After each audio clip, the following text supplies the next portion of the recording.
ঘটনাটা বেশ উইয়ার্ড লাগবে আপনাদের কাছে, বাট যদি এটা কারোর সাথে ঘটে তখন বুঝতে পারবেন যে ব্যাপারটি আসলে কত ভয়ঙ্কর। যাই হোক, কথা না বাড়িয়ে ঘটনাতে এগিয়ে যায়। আমার হ্যাবিট যে প্রত্যেকদিন আমি অ্যাটলিস্ট রাত 2টা পর্যন্ত জাগনা থাকবো আর এরপরে ঘুমাতে যাব। সেই দিনও হ্যাবিট অনুসারে আমি জাগনা থাকি। ঘড়িতে তখন বাজে রাত 2টা 10। আমি কম্পিউটারে কাজ করছিলাম এবং আমার ঘুমও অনেক পাচ্ছিল। সো আমি ডিসাইড করলাম যে আমি মুখটা ধুয়ে আসবো। সো আমি বাথরুমে যাই এবং আমি আমার মুখে পানি দিয়ে মুখটা মুছে আমি আমার স্পেক্স পরি। পরে স্পেক্স পরার সময় আমার চোখ পড়লো বেসিনের উপরে, মিররটার উপরে, আমার নিজের রিফ্লেকশনটার উপর। অ্যাকচুয়ালি আমার কেন জানি মনে হলো যে আমাকে আয়নায় রিয়েল লাইফের থেকে একটু ডিফারেন্ট দেখাচ্ছে। সো আমি আরো ক্লোজ এগিয়ে যাই। আমি আয়নার দিকে খুব খুব কনসেন্ট্রেশন নিয়ে তাকানো স্টার্ট করি। আগে নর্মাল লাগছে দেখতে, বাট স্টিল আমার মনে হচ্ছে যে আয়নার ওই পাশে যে মানুষটা সেটা আমি না। প্রায় 5 মিনিট হয়ে যায় আর আমি আয়নার দিকে তাকিয়ে আছি এবং হঠাৎ আমি দেখলাম যে আয়নার ওই পাশে আমার যে ফেসটি সেটা আমার দিকে তাকিয়ে স্মাইল করছে। অর্থাৎ আমি আমার দিকে তাকিয়ে স্মাইল করছি, বাট আমি অ্যাকচুয়ালি আমি ভয় পেয়ে গেলাম, কারণ আমি তো স্মাইল করছিলাম না, আমি তো তাকিয়েছিলাম আয়নার দিকে। তাহলে ওইটা কি ছিল? আমি পিছনে ফিরে দৌড় দিবার প্রস্তুতি নিলাম। ঠিক ওই সময় আমার মনে হলো কেউ আমাকে পিছন থেকে জোরে একটা খামচি মারলো। এরপর আমার কিছুই মনে নেই।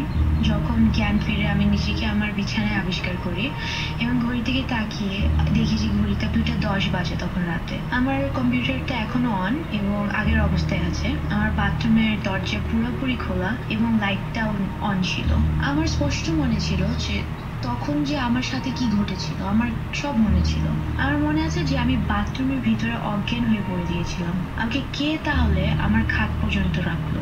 আর আমার পরিবারবর্গ তো রাখার কথা না, কারণ আমার রুম ভিতর থেকে লক ছিল এবং আমার রুমের জানালা সব বন্ধ ছিল। সব থেকে অবাক ব্যাপার হচ্ছে তখন রাত 2টা 10 বাজছে, অথচ আমার স্পষ্ট মনে আছে আমি রাত 2টা 10-এর সময় বাথরুমে ঢুকেছিলাম। এটা কিভাবে সম্ভব?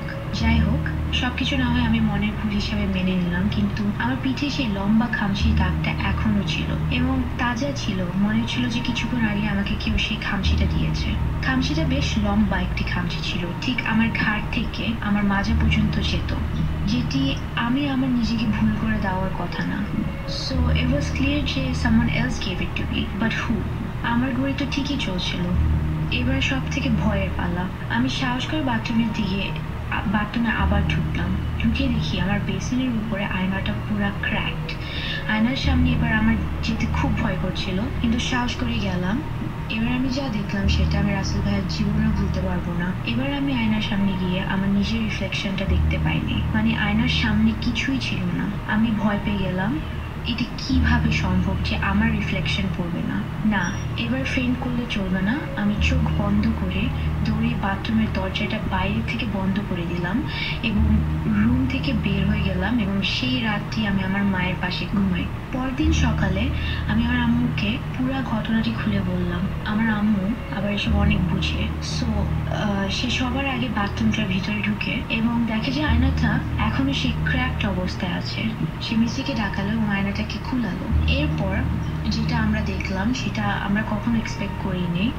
আয়নাটার পিছনে অনেক উল্টাভাবে অ্যারাবিক লেখা ছিল।